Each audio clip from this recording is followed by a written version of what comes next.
Bismillahirrahmanirrahim. Alhamdulillahirabbil alamin. Allahumma shalli wa sallim wa ala ali Muhammad. Allahumma anfa'na bima 'allamtana wa 'allimna ma yanfa'una wa zidna ilma wa barik lana fi ilmina. Warzuqna al-ikhlasa fil qawli wal 'amali wa 'ilman nafi'an wa insa wa tawfiqan lana wa shifatan wa yaqinan wa 'afiyatan. اللهم افتح لنا كل امر ويسر لنا كل امور. اللهم انصر المجاهدين وارحم المستضعفين ودمر اعداء الدين واطمس على اموالهم امين يا رب العالمين.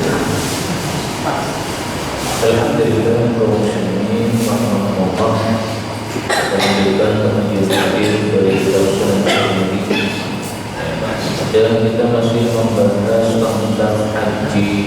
Mudah-mudahan semua kita diberi oleh Allah haji mabrur, amin ya rabbal alamin. Sekarang kita sudah masuk kepada pembahasan tentang tawaf. Tawaf itu artinya berkeliling.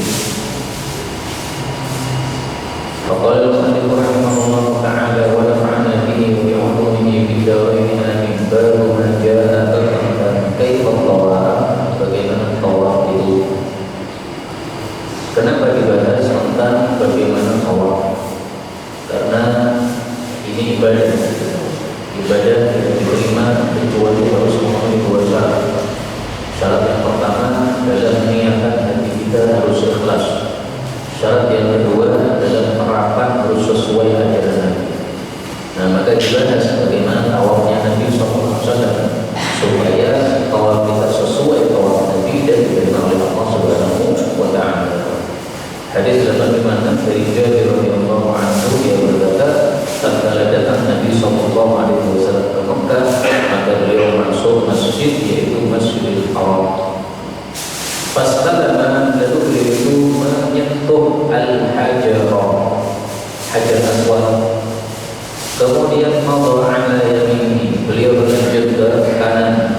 Faramala thalathan, lalu beliau itu lari kecil sebanyak 3 kali putaran. Wa masya arba'an, dan berjalan biasa sebanyak 4 kali putaran. Tsumma atal maqama, kemudian beliau itu datang ke maqam Ibrahim, batu tempat Nabi Ibrahim dulu berdiri. Lalu beliau mengucapkan wattakhadhu min maqami Ibrahim musalla. Ini boleh dibaca wattakhadhu, boleh juga wattakhadhu, boleh difathah, boleh dikasrah, dua-duanya mutawatir. Ibrahim boleh dibaca Ibrahim juga mutawatir. Fasalla Nabi sallallahu alaihi wasallam salat 2 rakaat. Sementara maqam Ibrahim itu terletak antara beliau dengan Ka'bah. Kemudian beliau mendatangi Hajar Aswad lagi setelah 2 rakaat tadi, lalu menyentuhnya lagi. Kemudian keluar menuju sholat. Saya mengira beliau juga membaca Innas Safa wal Marwa min sya'airillah, Al-Baqarah ayat 158. Kaum muslimin rahimani wa rahimakumullah, inilah tata cara tawaf sesuai sunnah Rasulullah sallallahu alaihi wasallam. Jadi tata caranya bagaimana? Urutannya pertama menyentuh Hajar Aswad. Jadi mulainya startnya itu dari Hajar Aswad. Tidak boleh dari sudut yang lain. Kalau dari sudut yang lain, maka putaran tersebut dianggap tidak sah. Sampai ketemu Hajar Aswad baru mulai dihitung sah. Nah, untuk mengetahui Hajar Aswad di mana, maka mudah sekali. Karena kalau kita harus mendekat ke Hajar Aswad itu susah. Ini ramai sekali. Sehingga kita kadang-kadang mulainya itu dari jauh. Nah, sudah ada tanda di atas maupun di bawah. Kalau di atas itu lampu hijau atau tanda hijau. Kemudian kalau di bawah itu ada garis. Nah, maka garis ini lurus dari Hajar Aswad, di tangan ada garis, sama di atas juga ada tanda hijau atau lampu hijau. Nah, sehingga kita bisa mengurutkan pada garis yang ada di bawah kaki kita atau hijau yang ada di atas kita itu adalah tanda Hajar Aswad. Mulai dari situ kita mulai menghitung jumlah putaran.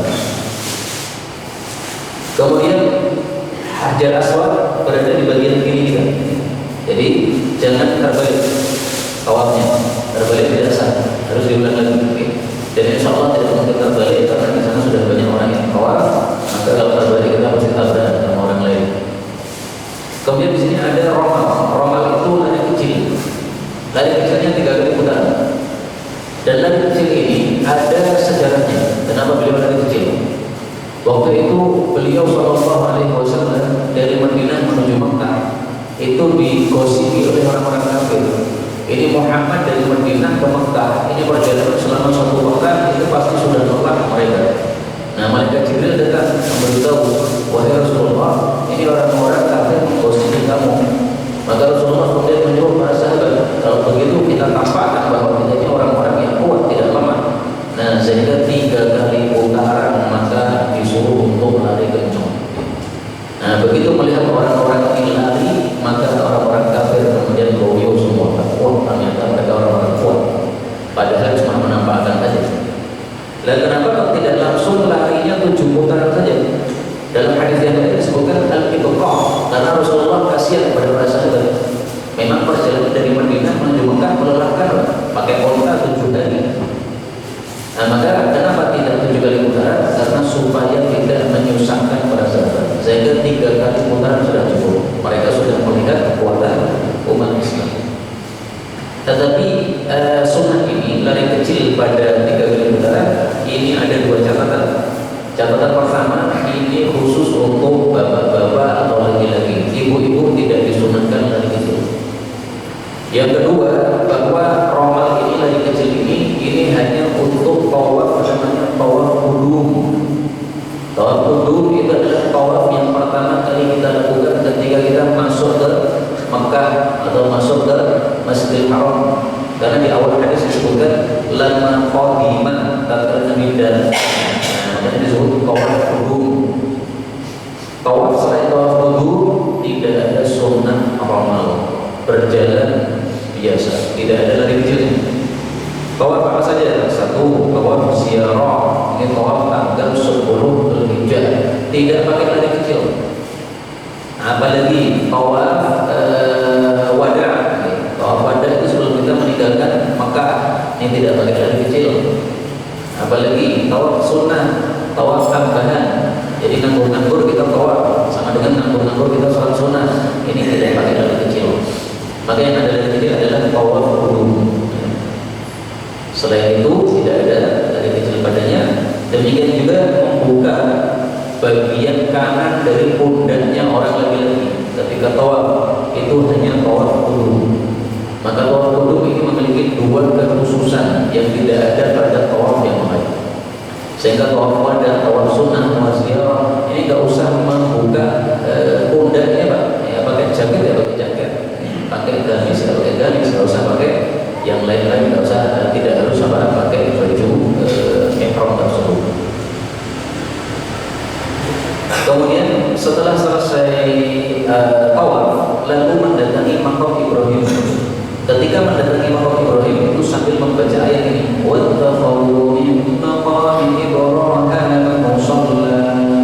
Jadi kalau belum hafal ayatnya ya ditulis saja, sehingga ketika kita umrah bisa kita membawa tulisan. Nanti pas datang ke makam Ibrahim sambil membaca ayat tersebut. Kalau bisa sebelum perjalanan umrah ini ayat dihafalkan. Karena kan cuma pendek saja. Wattakhadhu min maqami Ibrahim musalla, pendek sekali. Setelah itu sholat 2 rakaat. Ini sholat 2 rakaat ini namanya sholat sunnah tawaf. Sholat sunnah tawaf bacaannya disunahkan seperti 2 rakaat sebelum subuh.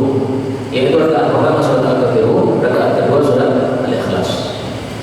Dan ini disebutkan di dalam riwayat Sahih Muslim bahwasanya beliau itu membaca surat Al-Kafirun dan Al-Ikhlas. Bagaimana tata cara sholatnya? Maqam Ibrahim di depan kita.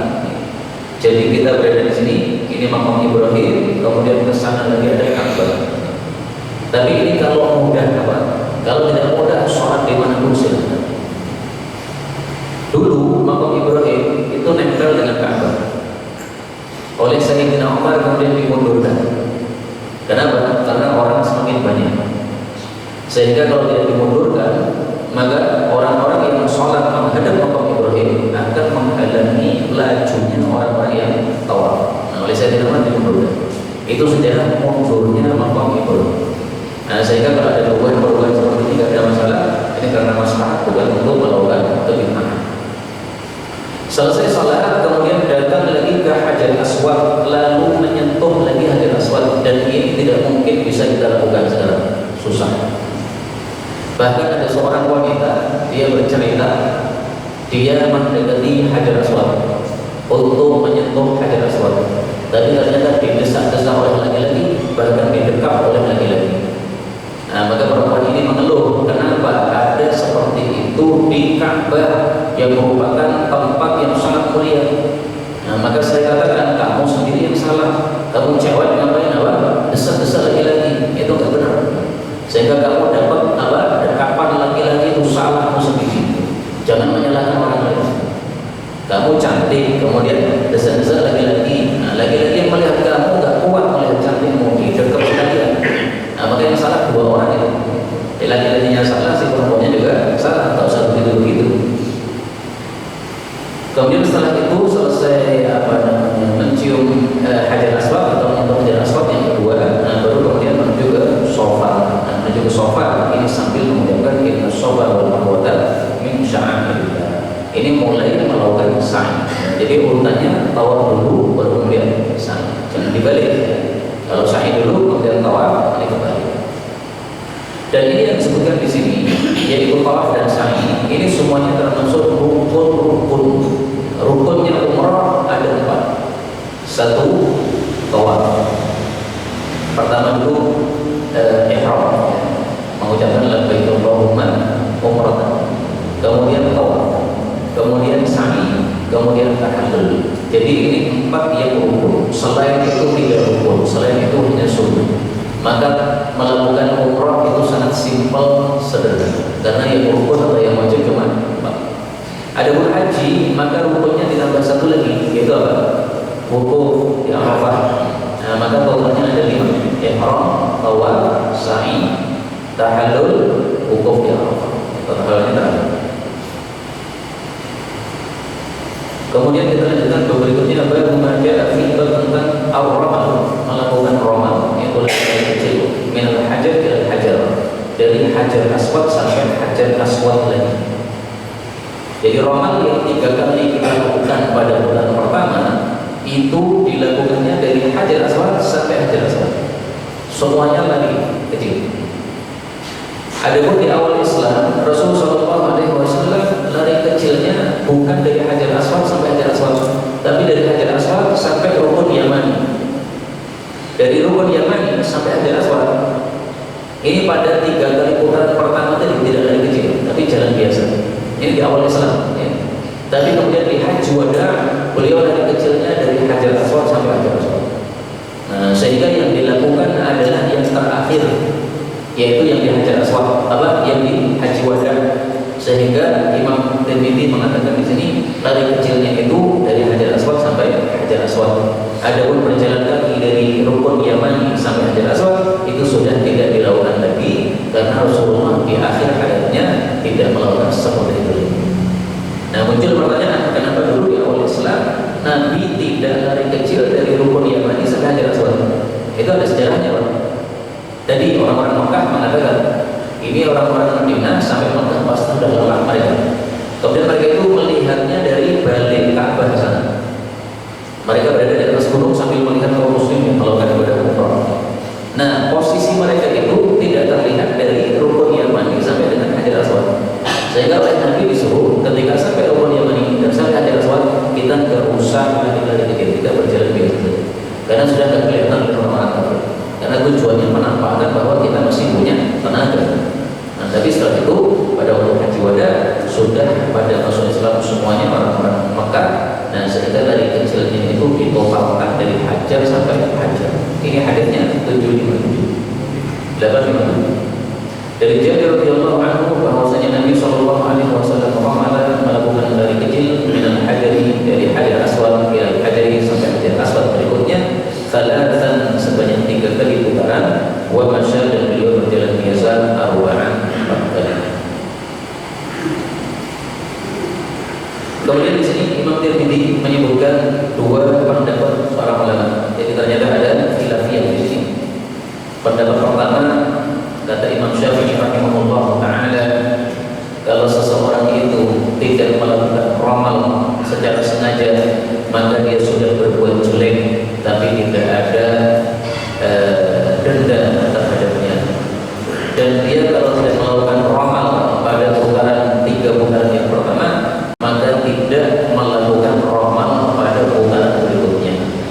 Artinya romal itu hanya dilakukan pada 3 putaran pertama.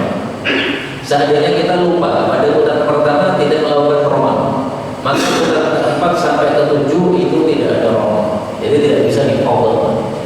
Hanya pada putaran pertama 1, 2, 3. Itu sama dengan sholat. Setelah kita takbiratul ihram, kita membaca doa iftitah. Nah, seandainya kita lupa membaca doa iftitah, kemudian sudah sampai rakaat kedua baru kita ingat, itu tidak ada doa iftitah. Kenapa? Sudah dibuat waktunya, tempatnya sudah tidak pas lagi, tidak bisa. Kemudian pendapat kedua, sebagian ulama berpendapat khusus untuk penduduk Makkah itu tidak ada romal. Wala ala man ahrama minha, juga tidak berlaku romal itu bagi orang yang ihramnya dari kota Makkah. Berarti manusia ini dibagi dua. Ada yang dia datang dari penjuru dunia, itulah yang sunnah untuk melakukan romal. Ada yang datangnya dari Makkah. Orang yang datangnya dari Makkah ini ada dua kemungkinan. Kemungkinan pertama, dia penduduk asli Makkah. Kemudian kedua, dia orang yang luar Makkah tapi sudah tinggal di Makkah. Misalnya kita berada di Makkah selama 20 hari melakukan ibadah umrah. Nah, selama di Makkah, kalau kita ingin mengulang umrah lagi, mengulang tawaf lagi, mengulang tawaf lagi, maka posisi kita kan masih berada di Makkah, sudah berada di Makkah.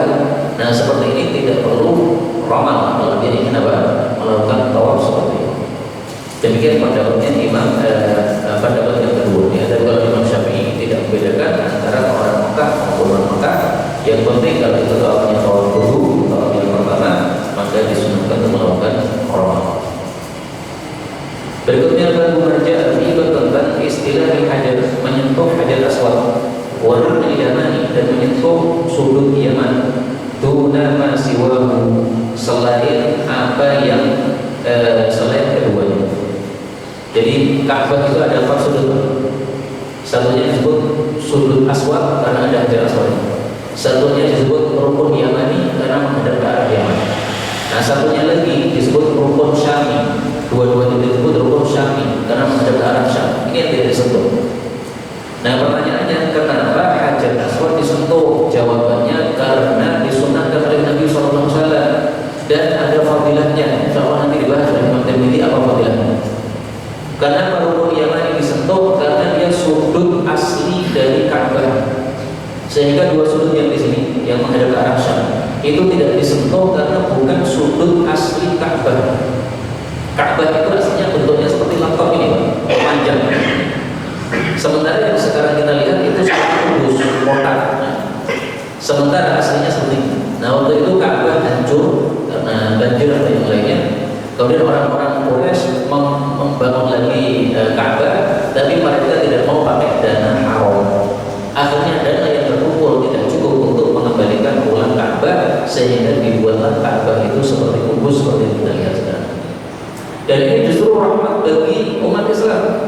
Karena kalau dibangun total utuh, maka kita tidak mungkin bisa masuk ke dalam Ka'bah karena kita rakyat jelata.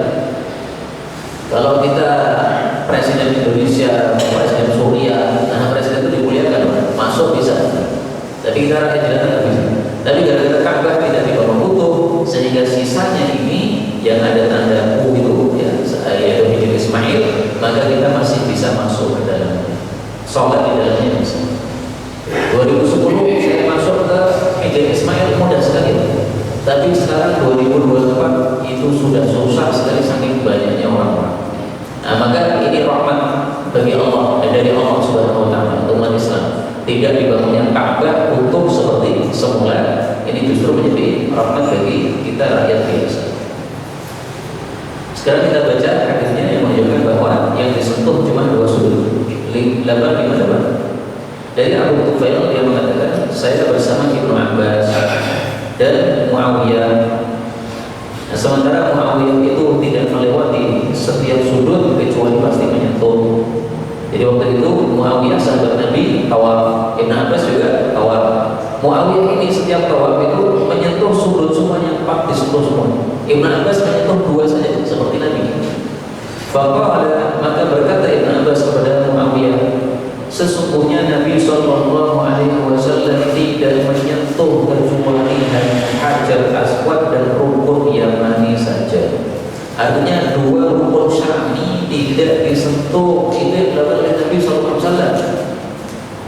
Maka Muawiyah mengatakan tidak ada sesuatu dari Ka'bah ini yang pantas untuk dijauhi. Artinya semuanya baik, ngapain dijauhi? Nah di sini kisahnya tidak dilanjutkan oleh Imam Tirmidzi. Sementara kisah lanjutannya adalah Ibnu Abbas kemudian membaca ayat ini. Laqad kana lakum fi Rasulillahi iswatun hasanatun liman kana yarjullaha wal yawmal akhir. Sungguh-sungguh dalam Rasulullah ada teladan yang baik bagi orang-orang yang mengharap kepada Allah dan hari akhir, dan dia ingat kepada Allah dengan ingat yang banyak. Artinya kamu ini mengikuti siapa melakukan tawaf ini? Ya, ngikuti Nabi atau ibadah dengan pendapat sendiri? Kalau ngikuti Nabi ya Rasulullah seperti itu. Nah maka kemudian Muawiyah dia tidak bisa menjawab perkataan Ibnu Abbas. Nah maka dari sini kita ambil pelajaran bahwa yang benar adalah perbuatan Ibnu Abbas karena sudah sesuai dengan Rasulullah SAW. Sementara pendapatnya Muawiyah di sini salah. Dan dari sini kita ambil beberapa pelajaran.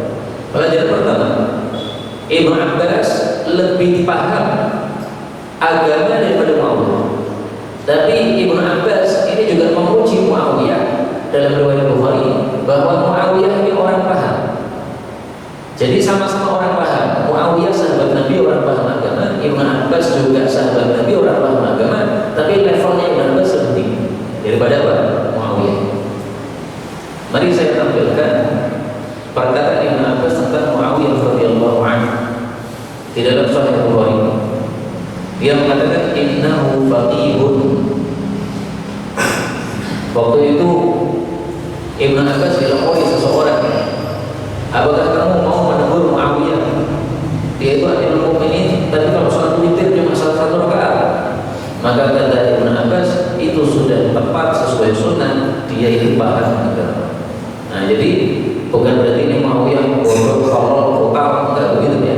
Dalam hal ini saja beliau salah, tetapi secara umum Muawiyah adalah seorang sahabat Nabi yang mulia yang dia paham terhadap agama sesuai dengan perkataan dari Ibnu Abbas ini. Ya, jadi jangan salah paham terhadap cerita ini. Ini bukan berarti Muawiyah bodoh agama, tidak. Kemudian dari sini diambil pelajaran juga bahwasanya ketika sedang tawaf, qala lahu Ibnu Abbas menegur Muawiyah. Berarti ketika sedang tawaf itu boleh bicara. Padahal tawaf itu sama dengan sholat, sebagaimana sabda Nabi SAW, at-tawafu sholatun. Tawaf itu seperti sholat. Tapi bedanya sholat tidak boleh bicara, tawaf boleh bicara. Ini saya tampilkan dari ini.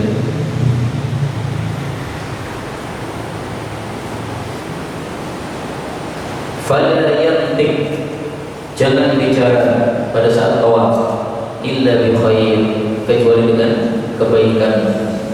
At-tawafu bil baiti salatun, tawaf di Ka'bah itu sama dengan salat, tetapi Allah menghalalkan padanya untuk bicara. Maka barang siapa yang bicara, jangan bicara kecuali dengan kebaikan. Nah, maka kita bicara karena menegur orang yang salah, ini tidak ada masalah sama sekali, tidak termasuk sesuatu yang dilarang di dalam ibadah tawaf. Demikian juga kalau kita bertanya kepada guru kita saat tawaf, yang harus dilakukan apa, yang sesuai sunnah bagaimana, ini tidak ada masalah. Tapi kalau tawaf malah bicarakan masalah dunia, bicarakan masalah oleh-oleh, nanti apa yang dibeli saja, nanti ketika mau pulang, ya ini tidak sepantasnya. Ini sedang ibadah kepada Allah Subhanahu Wa Taala, semestinya kita khusyuk. Kemudian di sini Imam Tirmidzi tidak menyebutkan perselisihan pendapat. Beliau hanya mengatakan bahwa menurut para ulama tidak disentuh kecuali Hajar Aswad dan rukun Yamani tadi, karena Rasulullah hanya menyentuh dua hal tersebut. Berikutnya baru menajah atau tentang Nabi Sallallahu Alaihi Wasallam, bahwasanya Nabi Sallallahu Alaihi Wasallam melakukan tawaf muqtadi'an dalam keadaan ittiba. Ittiba itu adalah membuka bagian kanan dari pundak Ibu-ibu ketika tawaf tidak melakukan romal dari kecil, tidak melakukan ittiba karena pundaknya ibu-ibu termasuk aurat. Maka kalau diduga tidak sesuai sunnah malah mendapatkan dosa. Hadis 859 dari Ibnu Ya'la dari bapaknya yaitu Ya'la bin Umayyah bahwasanya Nabi sallallahu alaihi wasallam tawaf bil bait, tawaf di Ka'bah muttabi'an dengan ittiba wa alaihi burdun. Beliau memakai kain burdah. Kain burdah itu apa sih? Mari kita lihat penjelasan para ulama apa itu kain burdah. Karena dari penjelasan ini kita bisa mengambil pelajaran yang penting dalam bab tawaf ini. Di sini disebutkan di dalam Sahih Bukhari, "Atadruna mal burdah?" Kalian tahu tidak apa itu burdah? Qalu asy-syamlah. Mereka mengatakan itu syamlah, yaitu yang biasa digunakan untuk kerubutannya seseorang pada bagian badannya atas. Nah, itu adalah burdah. Ini penjelasan dari perawi. Sementara di sini ada penjelasan lagi dalam zilnya, dalam footnote-nya. Burdah adalah kisah al-mukhattab, satu kain yang bergaris-garis. Wahiyah syamlah, nama lainnya syamlah. Wal namirah, nama lainnya namirah. Namirah diambil dari kata-kata namir, artinya singa. Kenapa disebut namirah kain ini? Karena dia coraknya seperti singa, yaitu ada garis-garisnya. Nah, maka dari sini kita ambil pelajaran bahwasanya orang tawaf tidak harus memakai baju yang polos. Karena waktu itu Rasulullah SAW memakai burdah, sementara para ulama mengatakan burdah itu adalah kain yang ada coraknya itu garis-garis. Maka ini tidak ada masalah bagi orang yang melakukan tawaf. Jadi tidak ada keharusan tawaf harus pakai ihram harus pakai kain polos. Kain putih bagus, tetapi kain yang ada coraknya juga boleh. Kain berwarna tidak putih juga boleh. Kain hijau boleh, merah boleh. Misalnya panjenengan khawatir kehilangan dari kehilangan dari anggotanya, nah, maka kalau khawatir kehilangan dari anggotanya, maka kita pakai kain yang berbeda supaya mudah mencarinya, tidak ada masalah. Seperti sandal itu, kalau kita punya sandal hitam kan susah carinya, Pak. Nah, setelah keluar dari masjid cari sandal kita susah karena hitam semua. Nah, supaya gampang gimana? Beli sandal kuning, insya Allah gampang carinya, karena kelihatan sekali. Dan sandal kuning ini ada fadilahnya, sebagaimana kata Ibnu Abbas, siapa yang pakai sandal kuning tidak akan susah. Nah, coba nanti dipraktekkan sandal kuning orang susah. Kalau kita sedang susah, belilah sandal kuning. Nanti susahnya hilang. Kita suruh nanti kata Allah Subhanahu Wa Taala dalam surat Al-Baqarah. Berikutnya baru membaca tentang fitabil hajar, mencium hajar aswad. Nah, ini sekarang beliau membicarakan tentang dalil mencium hajar aswad dan juga fadilahnya apakah ada atau tidak. 860. Dari Abis bin Rabi'ah, dia mengatakan, saya melihat Umar bin Khattab radhiyallahu anhu mencium hajar aswad sambil dia mengatakan, sesungguhnya saya ini mencium kamu wahai hajar aswad, dan saya ini tahu bahwasanya kamu hanya batu, tetapi kalau saya tidak melihat Nabi SAW mencium kamu, saya juga tidak bakal mencium kamu. Jadi sambil mencium itu sambil berkata seperti ini, Umar bin Khattab. Ini bukan berarti dia menggerutu terhadap hajar aswad, bukan.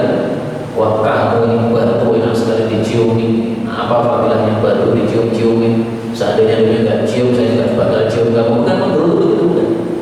Tapi maksudnya untuk menjelaskan kepada khalayak ramai bahwa ini batu biasa, sehingga dicium bukan karena dia itu membawa berkah, sehingga kalau mencium sehingga menyebabkan kita akan mendapatkan kekayaan. Nah, begitu. Jadi supaya orang tidak salah paham, mengira bahwasanya kita sedang menyembah batu, bukan sedang menyembah batu.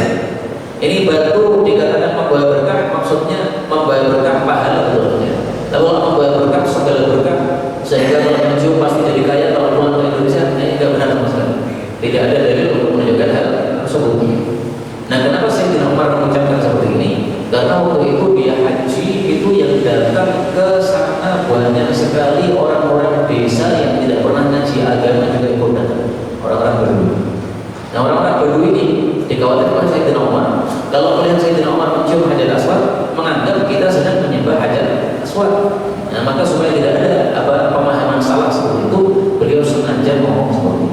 Jadi tujuannya untuk apa? Meluruskan para jamaah yang mungkin ada salah paham.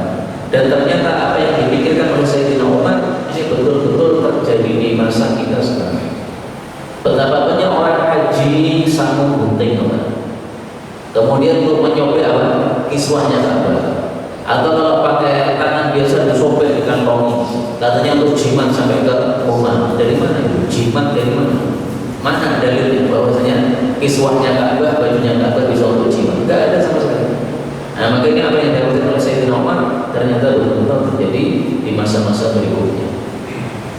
Hadis berikutnya 861, bahwasanya ada seorang laki-laki bertanya kepada Ibnu Umar tentang menyentuh hajar. Maka dia mengatakan, saya melihat Nabi Shallallahu Alaihi Wasallam menyentuh hajar dan menciumnya. Nah, jadi sunnahnya terhadap hajar aswad ini tidak hanya menyentuh, tapi mencium. Tapi mencium ini sangat susah karena desak-desakan. Karena itu ringkasnya mencium hajar aswad ini ada 3 tingkat. Tingkatan pertama paling utama kita cium, mencium itu dengan mulut. Tingkatan yang kedua, kalau kita tidak bisa mencium, maka kita sentuh dengan tangan. Setelah itu telapak tangan yang menyentuh Ka'bah tadi kita cium. Tingkatan yang ketiga, dan ini yang dilakukan oleh Nabi ketika haji wada, karena desak-desakan banyak orang, beliau menyentuhnya dengan tongkat. Kemudian bagian tongkat yang terkena hajar aswad itu yang kita cium. Nah, maka mencium itu tidak harus langsung kepada badannya hajar aswad, bisa juga kepada bekas yang menempel pada hajar aswad. Nah, kalau 3 ciuman ini tidak bisa semuanya, maka sunnah yang keempat adalah melambaikan tangan kepada hajar aswad, dan ini yang rata-rata dilakukan orang zaman sekarang sangat banyaknya manusia. Nah, maka begitu kita sampai ke hajar aswad, sebaris dengan hajar aswad, kita menghadap ke hajar aswad sambil melambaikan tangan, Allahu Akbar, sampai berhenti. Nah, setelah itu tangan kita tidak kita cium, Pak. Kalau kita cium maka tidak sesuai sunnah, karena tidak ada sesuatu yang nempel di hajar aswad. Kemudian orang-orang yang mencium itu kadang-kadang juga tidak sesuai sunnah. Dari sisi mereka mencium dengan suara, nah begitu nggak sesuai sunnah. Nyium-nyium saja, nggak usah pakai suara. Disuarakan yang tidak sesuai sunnah. Tidak pernah Nabi SAW mencium hajar aswad dengan menyuarakan seperti itu. Itu namanya takalluf. Jangan melakukan takalluf dalam bab ibadah seperti ini. Ada satu lagi sunnah Nabi tentang hajar aswad, yaitu sujud di atas hajar aswad. Mari saya tampilkan dalilnya. Dan ini masalah khilafiyah. Menurut mayoritas ulama disunnahkan, menyelisih mereka Imam Malik, yaitu Imam Malik berpendapat bid'ah melakukan sujud di atas hajar aswad, padahal hadisnya sahih dari Ibnu Abbas radhiyallahu anhu bahwasanya dia biasanya mencium hajar aswad wa yasjudu alaihi, dan sujud di atas hajar aswad. Diriwayatkan oleh Hakim secara marfu, yaitu perbuatan Nabi, dan diriwayatkan Baihaqi secara mauquf, dan ini semuanya sahih dari Nabi sallallahu alaihi wasallam. Nah, makanya pendapat yang benar adalah bahwa mencium hajar aswad sunnah dan sujud di atas hajar aswad juga sunnah. Bedanya apa mencium dengan sujud? Sujud itu pakai jidat, mencium pakai mulut. Kita lanjutkan. Faqala rajul, maka orang tadi berkata, ara'aita, apa pendapatmu in wulitu alaihi, kalau saya terkalahkan terhadap hajar aswad, maksudnya saya nggak bisa sampai hajar aswad itu. Ara'aita, apa pendapatmu in zuhimtu, kalau saya terdesak sehingga nggak bisa sampai hajar aswad. Dan ini betul-betul terjadi, Pak. Teman saya malam-malam keluar sendiri, tidak ikut rombongan, karena kalau ikut rombongan nanti harus bareng-bareng. Dia pengen sendiri, tujuannya supaya bisa mencium hajar aswad. Nah, maka kita bilang silakan, kalau mau keluar sendiri tidak ada masalah. Nah, kemudian dia mengatakan setiap kali sudah hampir dekat dengan hajar aswad itu langsung terbuang ke arah lain. Nanti pas putaran berikutnya dia sudah mendekat ke hajar aswad, begitu sudah mendekat terbuang lagi. Akhirnya saat dia sudah nggak mau berdagang, karena memang apa? Sangat susah sekali mendekati hajar aswad. Faqala Umar, maka Ibnu Umar mengatakan, ij'al ara'aita bil yamin. Kamu letakkan pertanyaan kamu ara'aita, apa pendapatmu itu kamu letakkan di Yaman sana, enggak usah ditanya Jadi nggak usah banyak tanya bagaimana kalau terbesar, bagaimana kalau pokoknya sunnah Nabi lakukan.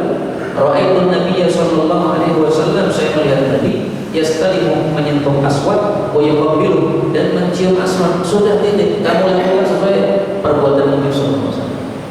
Dan ini memang perbedaan antara Ibnu Umar dan Ibnu Abbas. Ibnu Umar ini sangat keras mengikuti sunnah Nabi sallallahu alaihi wasallam. Sehingga apapun dilakukan Nabi dia melakukan. Mau terdesak enggak peduli, pokoknya melakukan. Sehingga dalam satu riwayat disebutkan Ibnu Umar karena desak-desakan mencium Hajar Aswad sampai bibirnya nyonyor keluar darah. Nah, orang-orang yang sekarang ini memaksa-maksa diri mencium Hajar Aswad ini berarti mirip dengan apa? Mazhabnya Ibnu Umar. Mirip saja ya, tidak sama persis. Karena Ibnu Umar tidak mendesak-desak orang begitu. Kalau orang-orang Jawa Tenggara selain juga desak-desakan mendesak orang sampai nyenggoli orang, nyimpuli orang, ini memanggil orang banyak, tidak benar seperti itu. Kalau Ibnu Abbas maka mazhabnya runah. Beliau kalau melihat desak-desakan maka beliau mikir. Kenapa? Karena tidak disunahkan kita mendesak orang dalam rangka untuk mencium Hajar Aswad. La dharar wala dirar. Jangan memadai orang. La tu'dil muslimin. Jangan mengganggu kaum muslimin yang lain. Nah, maka kalau saya pribadi lebih cocok pendapat atau sikapnya Ibnu Abbas ya, tidak usah apa kita mendorong-dorong orang untuk mencium Hajar Aswad. Dan di sini Imam Tirmidzi mengatakan bahwa para ulama mensunnahkan mencium Hajar Aswad. Kalau tidak bisa dan tidak bisa sampai, maka cukup menyentuh dengan tangan lalu mencium tangan. Tapi kalau tidak sampai juga dengan tangan, maka dia menghadap ke Hajar Aswad ketika sejajar kemudian takbir dan tidak mencium tangannya. Ini pendapat Imam Syafi'i rahimahullahu ta'ala. Ternyata sampai akhir di sini Imam Tirmidzi tidak menyebutkan tentang fadilah mencium Hajar Aswad. Beliau hanya menyebutkan dalilnya saja. Sementara bab tentang tawaf sudah selesai. Bab berikutnya ini masalah sa'i. Nah, karena itu saya akan tampilkan hadis yang menunjukkan fadilahnya mencium Hajar Aswad. Lima istalamahu. Rasulullah sallallahu alaihi wasallam bersabda, "Inna li hadzal hajar." Sesungguhnya Hajar Aswad ini memiliki lisan, lidah, tapi tidak kelihatan. Wa syafatain, dan dua bibir, tapi juga tidak kelihatan. Yashhadu, dia akan menjadi saksi liman istalamahu, bagi siapapun yang menyentuh Hajar Aswad yaumal qiyamah, besok pada hari kiamat, bihaqqin, dengan kebenaran. Hadis riwayat Ibnu Hibban dan Hakim sahih. Nah, ini fadilahnya menyentuh apa? Hajar Aswad. Nah, sehingga kalau kita bisa mencium Hajar Aswad ya alhamdulillah. Tapi kalau tidak bisa mencium Hajar Aswad juga tidak ada masalah sama sekali, karena ini hanya merupakan satu amalan sunnah, bukan kewajiban. Dan ini fadilah, yaitu akan mendapatkan saksi besok pada hari kiamat. Itu tidak hanya satu-satunya cara dengan mencium Hajar Aswad. Banyak amal-amal yang bisa kita lakukan yang nanti akan menjadi saksi besok pada hari kiamat. Misalnya sabda Nabi sallallahu alaihi wasallam tentang adzan, mada sautil muadzin. Rasulullah bersabda, "Inni araka tuhibbul ghanam." Saya melihat engkau wahai Abu Sa'id suka kambing dan suka dibadiah. Maka kalau kamu sedang bersama kambingmu di badiah, kamu adzan, silakan keraskan suara, karena suara adzannya orang yang adzan ini setiap jin maupun manusia maupun batu maupun apapun yang mendengarnya akan menjadi saksi bagi dia besok pada hari kiamat. Nah, jadi untuk mencari fadilah mencium Hajar Aswad bisa dengan yang lain yang serupa, yang semisal akan menjadi saksi juga besok pada hari kiamat. Nah, sehingga masalah ini tidak perlu digusarkan ya, karena sebagian orang sangat gusar, pokoknya harus nyium, kalau tidak mencium dia sangat merugikan sekali.